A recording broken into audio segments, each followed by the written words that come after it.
ভাগিনজনীক আশীৰ্বাদ দিবলৈ গৈ কিদৰে আৱেগিক হৈ পৰিলোঁ নিজে গম নাপালোঁ। বাৰ অবিহনে ভাগিনজনীৰ এই বিয়াত মোৰ দায়িত্ব আৰু বালে মনত পৰি খুব আৱেগিক হৈছিলোঁ। এয়া চাওকচোন, যিহেতু ভাগিনজনী ঠিক ৰাসৰ সময়তে ল'ৰাটোৱে নিলে বা মানে বিয়া হৈ গ'ল, কিন্তু এতিয়াহে নিয়ম নীতিসমূহ কৰিছে। সেয়েহে বাটো যিহেতু নাই, আপোনালোকে ভিডিঅ' পাইছিলেই কেনেকুৱা এটা অৱস্থা হৈ পেলাই বা ঢুকালে। আৰু এতিয়া মই, ভণ্টি আৰু ডাঙৰ ভাগিন, ভতিজা সকলো মিলি পেলাই তাৰ বিয়াৰ নিয়মত উপস্থিত হ'লোগৈ। আমি গৈ পাওঁতে যথেষ্ট পলম হৈছিল। তাৰ সেন্দুৰ দিয়া পৰ্ব বা আন কিছুমান নিয়ম ইতিমধ্যে হৈ গৈছিল আৰু আমি গৈ পাই পেলাই এনেকৈ অকণমান ভিডিঅ' ক্লিপসমূহ ধৰি ৰাখিছিলোঁ।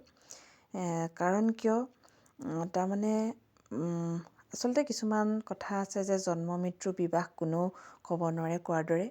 বাৰ যেতিয়া অসুখ হৈ আছিল আৰু এই অসুখত মেডিকেলত থাকোঁতেই এই ল'ৰাজনৰ লগত চিনা পৰিচয় হৈছিল আৰু ভগৱানৰ কি ইচ্ছা, এতিয়াতো বা নাই আৰু ভাগিনজনীৰ এইদৰে বিয়া হৈ গ'ল।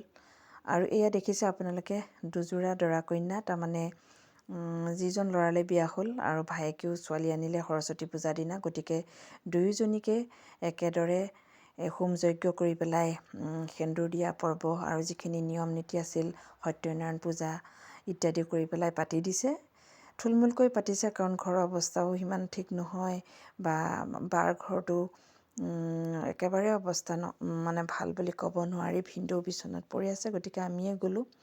আৰু এয়া চাওক, তেওঁলোকৰ যিবিলাক নিয়ম, তেওঁলোক বিহাৰী সম্প্ৰদায়ৰ হয় আৰু তেওঁলোকৰ নিয়ম এইদৰে হাত পাক ঘূৰিছে।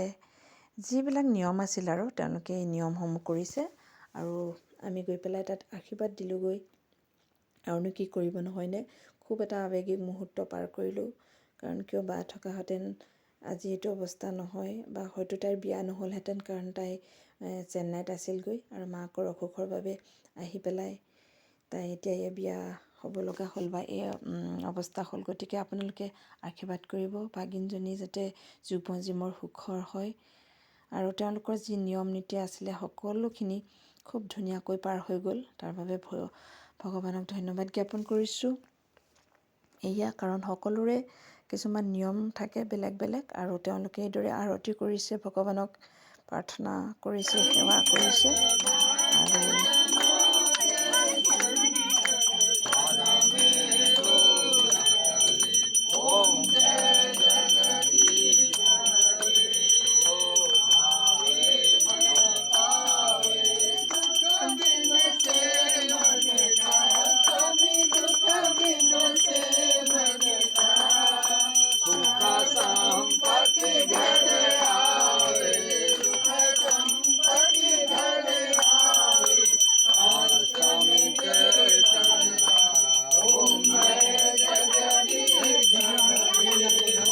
गं गणपतये नमः। गजाननं भुजगणादिसेवितं कपीतजम्बूफलचारुभक्षणं आश्रमं सुविनाशकारकं नमामि विघ्नेश्वरपादपङ्कजम्। ॐ जवाकुसुमसङ्गासं कास्यं महादुतिं तमोरि सर्वपापगना प्रणतोऽस्मिन् दिवाकर। ॐ जयन्ती मङ्गला काली भद्रकाली। আৰু তাইৰ এই যি মুখৰ হাঁহি আজীৱন বৰ্তি থাকক, দুয়োজনী বাই ভনীৰ দৰে থাকক। এয়া শেষত শহুৰ শাহুৰক সেৱা ধৰিছে। ভিডিঅ'টো ইমানেই আছিল, মই সাঁচি ৰাখিছোঁ, কাৰণ কিয় মোৰ কিছুমান আৱেগিক মুহূৰ্ত বা ভাল লগা মুহূৰ্ত এই বিয়াখনৰ লগত জড়িত হৈ আছে।